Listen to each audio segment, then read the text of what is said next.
Student, आज हम कक्षा 7 का भाग 2 किसले आज हम पढ़ने वाले हैं। इसका क्वेश्चन आंसर, जिस चैप्टर का नाम है दानी पेड़। क्या नाम है? दानी पेड़। तो देखिए, शुरू से अंत तक बने रहिएगा हमारे चैनल पर। चलिए हम क्वेश्चन आंसर कराते हैं।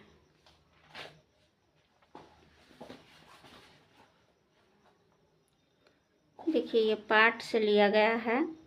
पेड़ से सब कुछ लेने के बाद भी आदमी खुश क्यों नहीं होता, क्यों नहीं था? तो चलिए, यहाँ हम लिखे हुए हैं, क्वेश्चन है लेकिन आंसर हम आपको करा रहे हैं। वह आदमी बूढ़ा हो गया था, उसके शरीर में दम नहीं था, दांत गिर गए, वह थक गया था। पेड़ से पत्ते, टहनी, तने लेकर वह पेड़ को ठूंठ बना चुका था। उसे आराम की आवश्यकता थी। आराम करने की जगह उसे नज़र में नहीं आ रही थी, इसलिए पेड़ से सब कुछ लेने के बाद भी वह आदमी खुश नहीं था।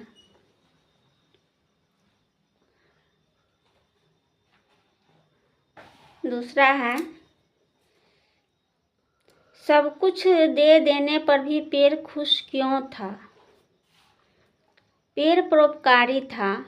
वह अपने प्रिय दोस्त को खुश देखना चाहता था, इसलिए उसने अपना सब कुछ प्यारा लड़का के प्रति उत्सर्ग कर दिया। दानशील स्वभाव वाले दान देकर आनंद का अनुभव करते हैं, इसलिए दानी पेड़ अपना सब कुछ दे देने पर खुश था।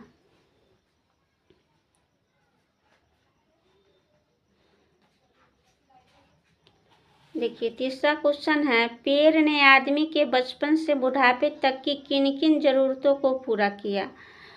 तो देखिए, पेड़ ने आदमी को बचपन से बुढ़ापे तक की अनेक जरूरतों को पूरा किया, जो निम्नलिखित है। खेलने के लिए अपनी शाखाएं दी, थकान दूर करने के लिए अपनी छाया,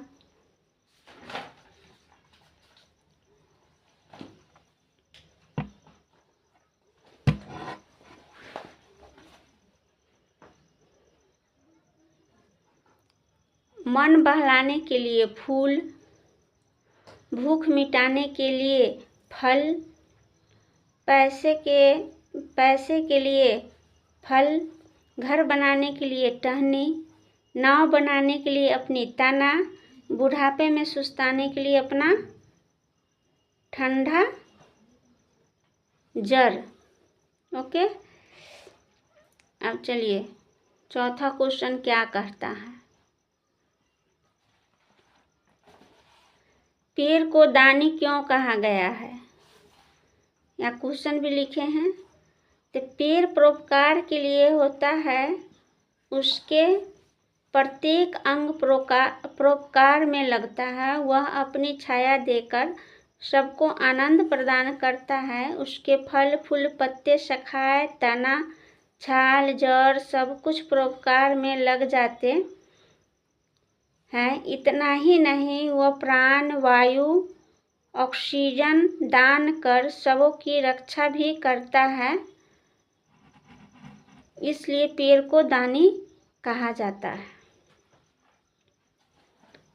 पांचवा क्वेश्चन है, बड़ा होने पर लड़का दुखी क्यों रहने लगा? देखिए, बड़ा होने पर लड़का दुखी रहने लगा क्योंकि वह पेड़ से सब कुछ पा चुका था, इसलिए वह बुढ़ापे को प्राप्त कर गया। उसको रोग होने लगा, उसकी शक्ति क्षीण हो गई। अब पेड़ उसकी मदद किसी प्रकार से नहीं कर सकता था।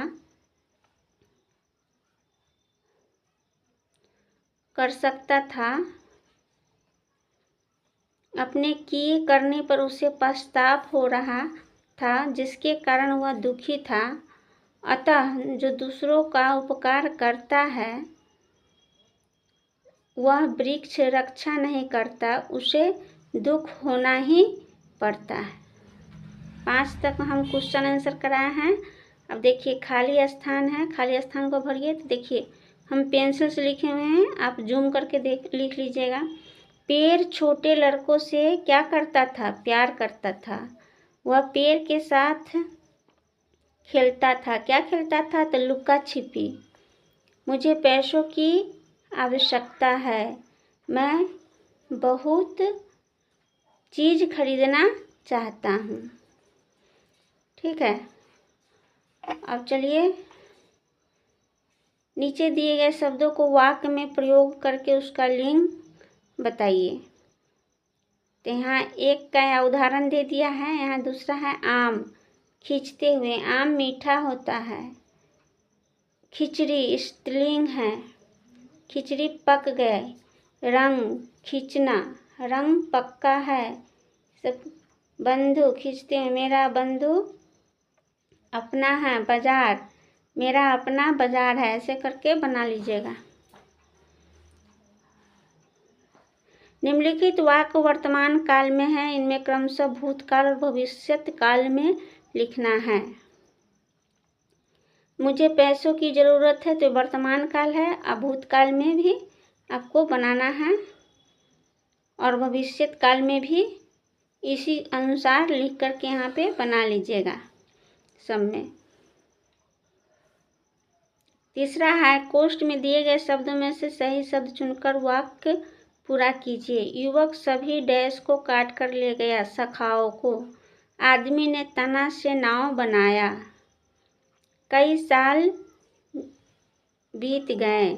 वह फूलों की माला बनाता है। इसमें से ये सुनना है। मुझे डैश की ज़रूरत है, पैसों की ज़रूरत है। देखिए आप पेड़ों की सूची बनाई, उसमें समूह साथियों की चर्चा करना है।